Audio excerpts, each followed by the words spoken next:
Good day everyone. I'm Cinderella Chance and today we're going to make I'm going to show you the how to make legacy intervillan routing on a stick and static routing. First, ang i-add natin is isang router, then dalawang switch, then tatlong PC.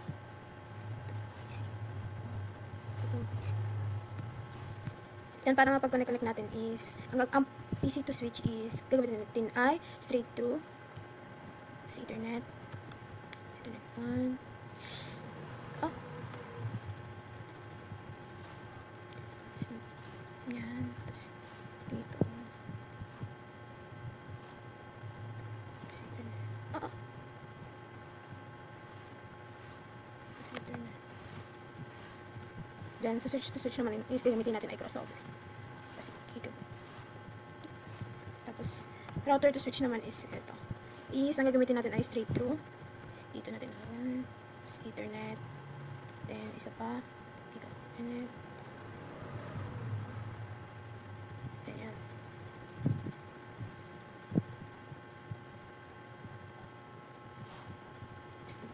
Then, mag-add tayo ng mga mag-assign na tayo ng mga pina. Dito is wait. 10.172 0.1 then 255.255.258.0 then kung ano ito natin itong 2 and dito natin isip default nya. Dito naman tayo pwede siya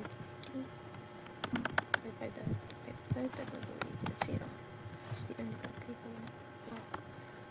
tapos dito naman tayo sa kabila. Dito naman is 10.172.28 at 255.258.0. Yan. Okay na. Next naman is dito na tayo sa switch and config.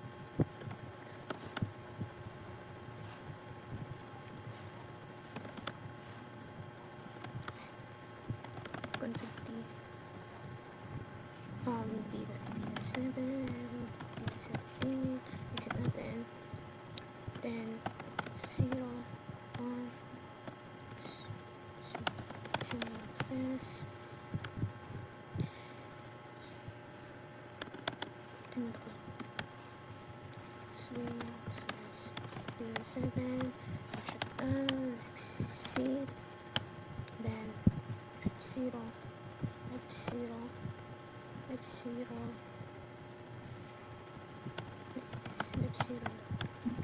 to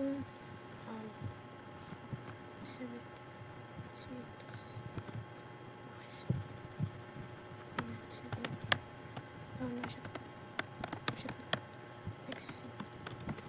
tapos then in F3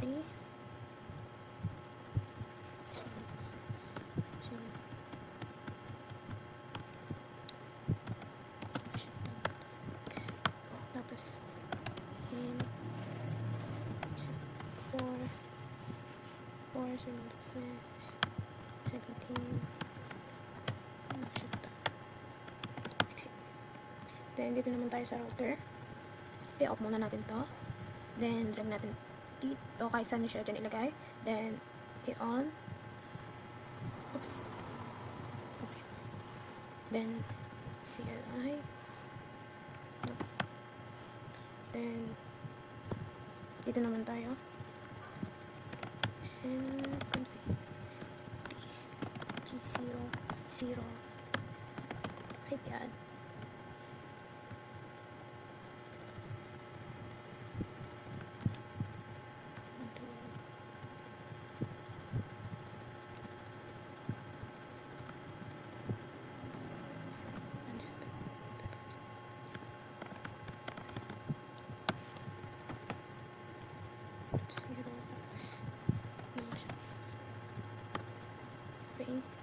tapos exit tapos 0, 1.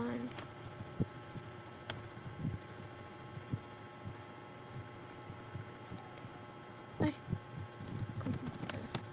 pala natin ang IPR.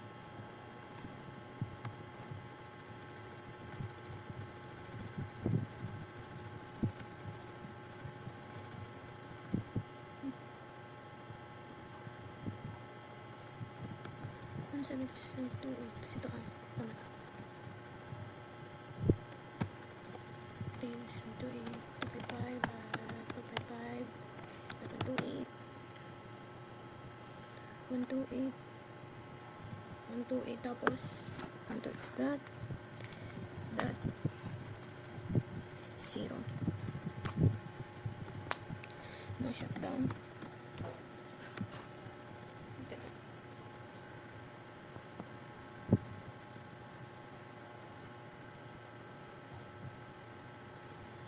Tapos tingnan natin ang show IP. Show IP. Ito pa natin exit. Show IP.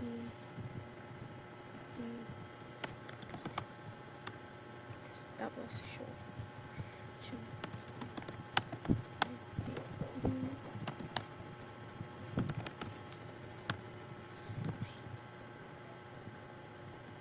yan, itatry na natin siya kung gagana.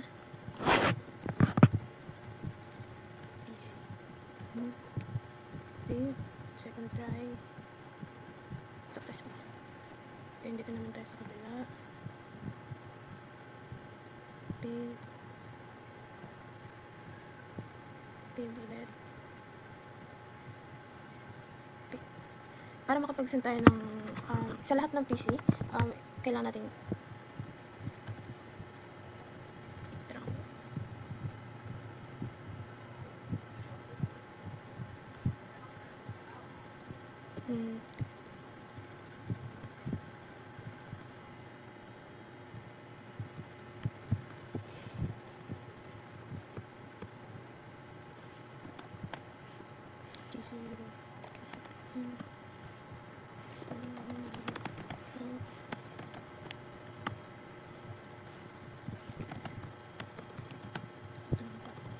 load bilan 7.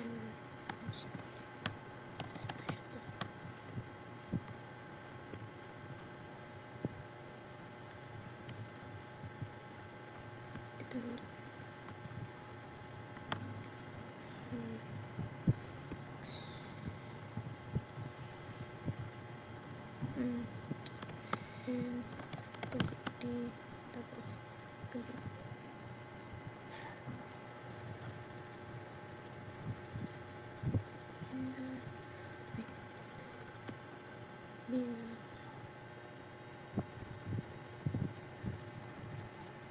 shutdown.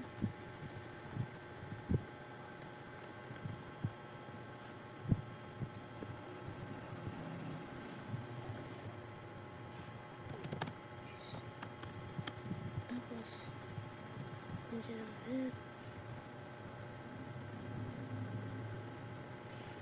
di ko pala natin ito na exit muna natin siya. Exit, then in F0, F01, then swing access,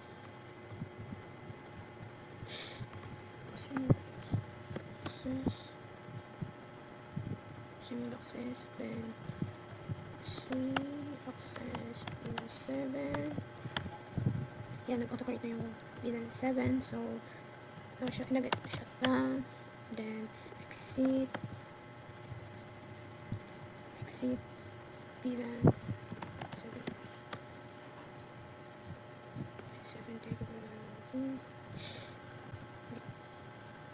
then dito naman tayo sa switch na mga tayo bilang tapos dito naman nilagay yung in G0 1, tapos swing mode access, swing mode drunk, swing drunk,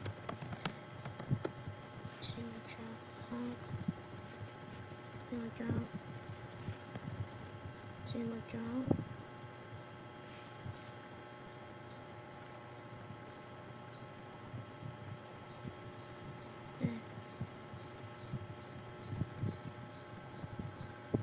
So, yes, we mo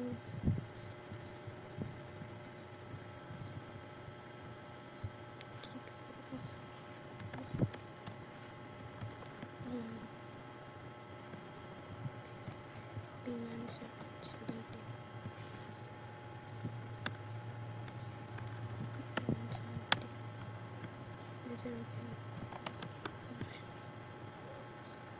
Then try ulit natin. Successful. Isang ulit. Pin. Pin ulit. Isa pa. Pin ulit. Successful. So, kung sino yung successful siya. Lagyan natin dito na legs. Legacy. Enter bilang.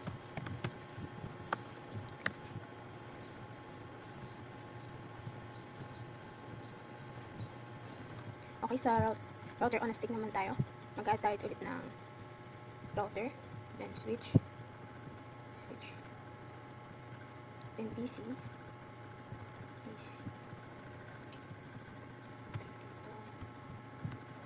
Then dito. Then pag connect natin, gaya sabi ko kanina, pag PC to switch ay straight through sa internet.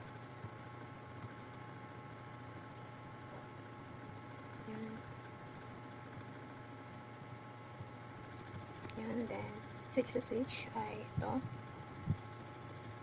Crossover. Then router to switch. Ayan. Ayusin natin ito. Off muna natin ito. Then drag. Then open ulit. Then tsaka tayo mag-a-assign ng mga VLAN. 1. Dito is yung 10, 173, 0, 2. Okay, tapos dito naman is 255, 128, 0. Tapos dito naman, ayan.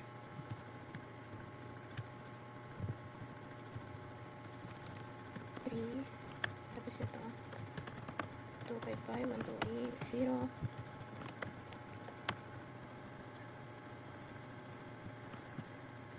Mali tayo, mali ng dito, sorry. Dapat ito ay 173, 0, PC, PC 16, mali. Ito ay 3, kaya dapat 0, 1. Tapos ito, ganun din dapat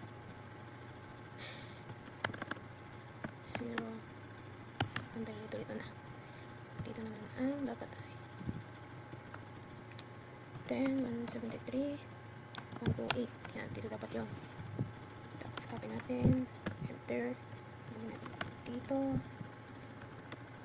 2, then 255, 128, that's it. Okay, then button tayo sa switch, enable connectivity, then tawagin natin mga pilan, bilan 8, bilan 18, tapos 6, 01,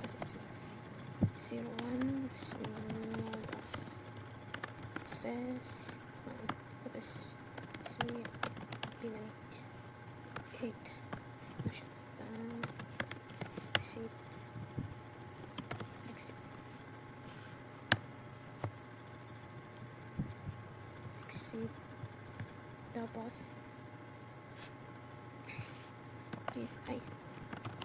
exit, tapos G01,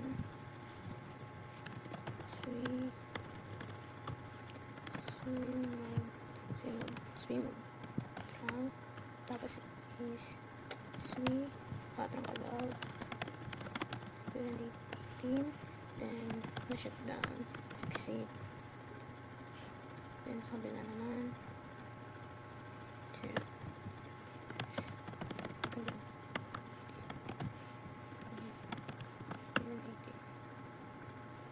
18, exit, tapos 0, 01, 01, 01,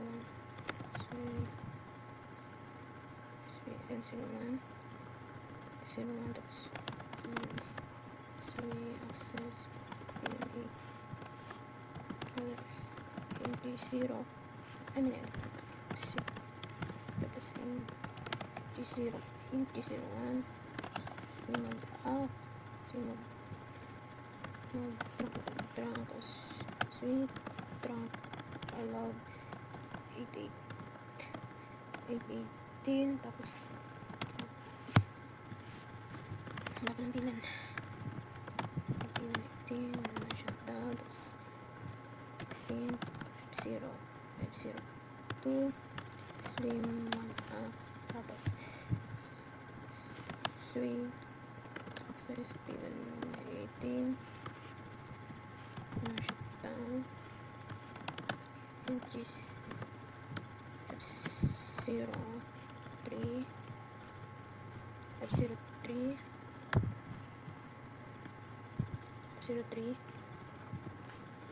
F03, wait, nagkamali ba? Ito ko natin natin. CLI, no, and config,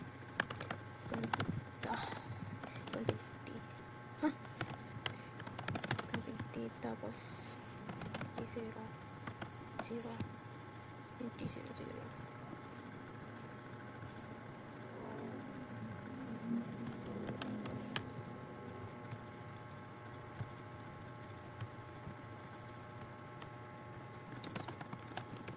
Trunk,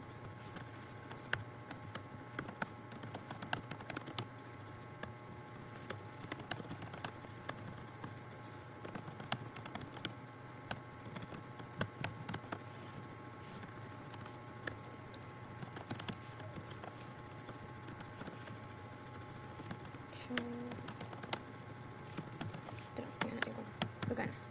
Okay, sa router naman tayo para mag-encode. Ngayon naman is in G0.8, tapos encode .1q IP address,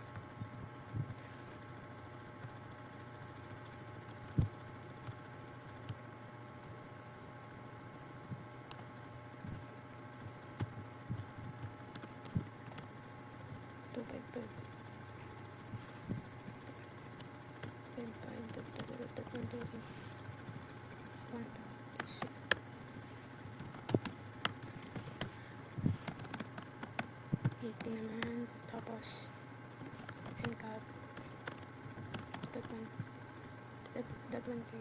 .1q 18 IP add,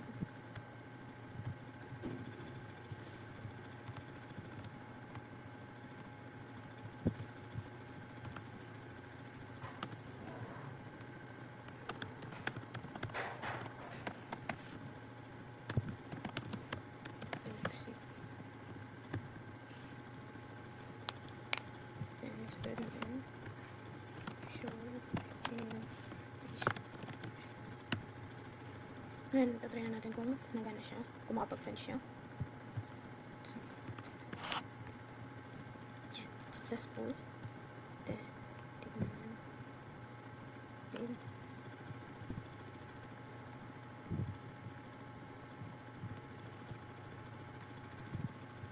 successful. Tapos lagyan natin. Router. Stick. Static routing, kailangan natin pag-connect yung dalawang router. Ginamit ko para mapag-connect itong serial DCE, then connect ko siya sa 010. Then, eto, nilagay ko to. Dapat since naayos ko na nga siya, and kaso na-delete yung video, kaya inulit ko na lang. Then, dapat ang lalabas dito is, magiging down siya. Tapos, dito naman sa kabilang router, since 1 yung ginamit natin dito, eto, 1 yung ginamit natin dito sa kabila, eto, gagawin natin siyang 2,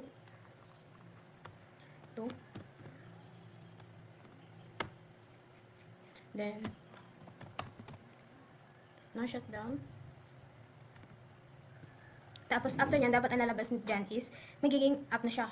Mag-a-up na siya. Then, para makapag-send tayo ng packet sa kabila, itatrunk natin siya. 150.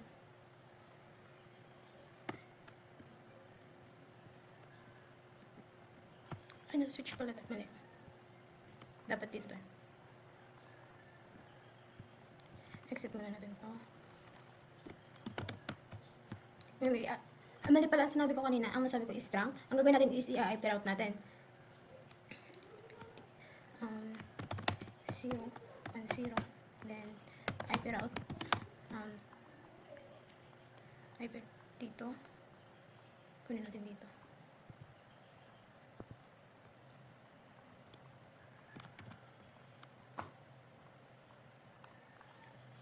Paste natin. Then 0, 255.128.0. Then, ito. Copy natin. Then paste. Gawin natin 2 kasi sa kabilang router. Then, ang isa naman, copy lang natin ito.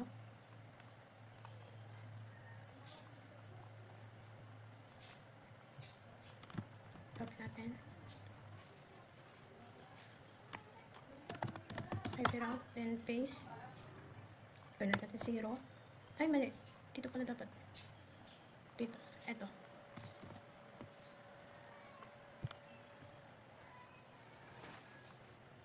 Ang gawin natin ito. 0. 28. 0. Then ito.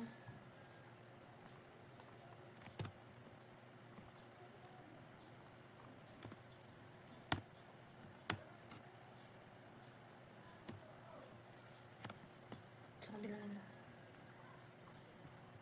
Dito naman sa kabila. IP route. Copy natin. Dito. Ay. Then paste. 0, 255.258.0. Then, ito. Copy natin to. Then, paste natin dito. Gawin natin 1 kasi 1 yung nasa kabilang router. Then, IP route. Ito.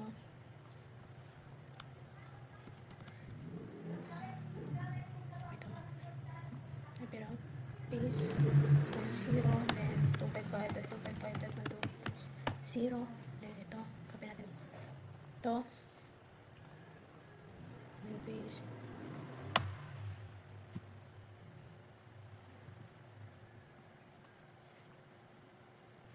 Then, tingnan natin if gagana na siya.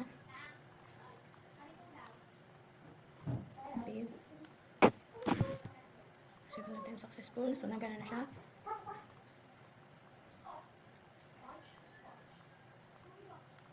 Successful. So, ngayon okay na yung legacy interVLAN, tsaka yung router nanostick, and yung static routing.